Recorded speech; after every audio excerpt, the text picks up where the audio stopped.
demographic survey actually gave us information on what some of the reasons, key reasons why they chose one or the other was.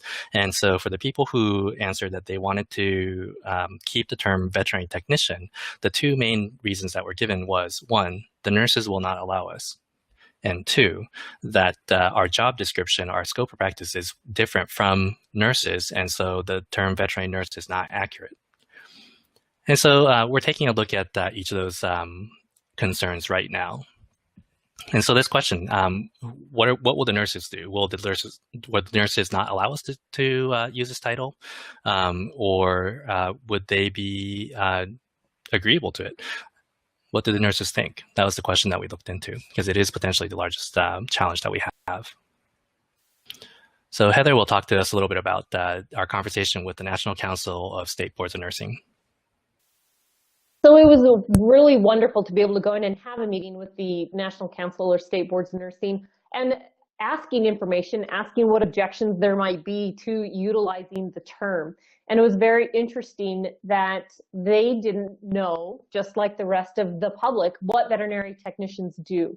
So at first, it may have been a little bit of hesitation about being able to utilize that term because of the nurse title protection. However, once we started going into the scope of duties of what veterinary technicians do on a regular basis, what our education requirements were, what some of the standards were in order to maintain those credentials within the states, we started having a better discussion. And what it came down to is that most of the nurses don't know what we do. And when they do find out what we do, and we take the time to explain exactly what we do, there seems to be less objections. And they say, of course that term makes sense. Why wouldn't you want to use that term? So being able to have that discussion with the National Council of State Nursing Boards was great, and being able to open up our eyes that we need to step back and educate from both sides. We need to understand what nurses do on a daily basis. They need to understand what veterinary technicians do on a daily basis. Now, one of those objections that we had was that we do more than nurses. But if we take a step back, what we see is through the last 100 years, the nursing profession has really become specialized. There are nurses that work in so many different areas. And if we look at the specialization where veterinary medicine is heading in the future, and we start becoming specialized, it will be a very similar structure. Now, we're also starting to see in many rural communities where the nurses are coming back into working in general practices, and they are actually doing the exact same scope really that we are. They are taking the x-rays, they are doing the nursing care, they are getting the medications ready within those internal pharmacies. So there's a lot of those practices that are very similar.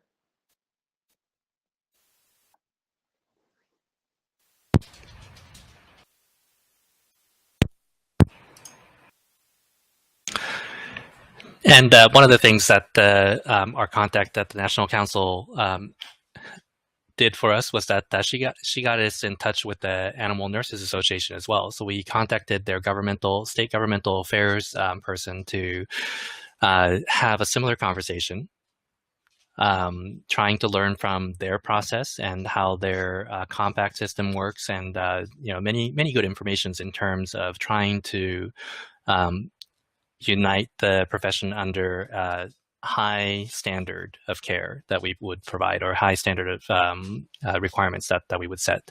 And initially, when we started talking about the veterinary nurse title, she definitely expressed concerns about it, in the sense that they would not want anyone who is not qualified to be a nurse to be using that title. And an example that they gave was that apparently the Christian medical community were trying to set up some spiritual healers under the title nurse, and they did not go through the same kind of education that the nurses did. And so they do have past experiences of misrepresentation of their profession that they want to avoid, and that we're very respectful of that, because we do the same. We don't want people who are not qualified to be veterinary technicians to be able to call themselves veterinary technicians, and that's the same standpoint that they come from. And so when we got into the discussion of, okay, so what are these standards? What kind of standards would we have to meet in order to be considered deserving of the title of the nurse. And it came down to things like the educational path that we take, whether it's through having established certifying body that's credible, accrediting body for the veterinary technician programs.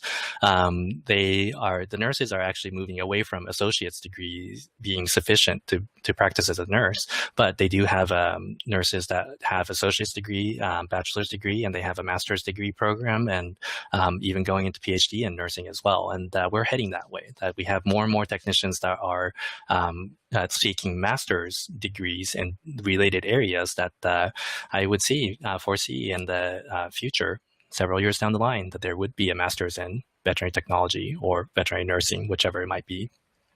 Another thing that she mentioned was the scope of practice being outlined very well, and code of ethics that every member of the profession follows. And as a part of that code of ethics, we would think about implementing a code that indicates, and it would be dealt with the Practice Act as well, but our internal code to say that we're not professing to be human nurses, we are veterinary nurses. And we follow we meet those standards. And at the end of that conversation, that she was very open to having further conversations. She offered to get us in touch with each of the state associations when the time comes to be able to have these conversations with each of them, because it comes down to the state level when it comes to implementing it state by state. But we feel like we established a really good channel of communication with them to be able to work together from a national level so that we can help everyone else at the state level.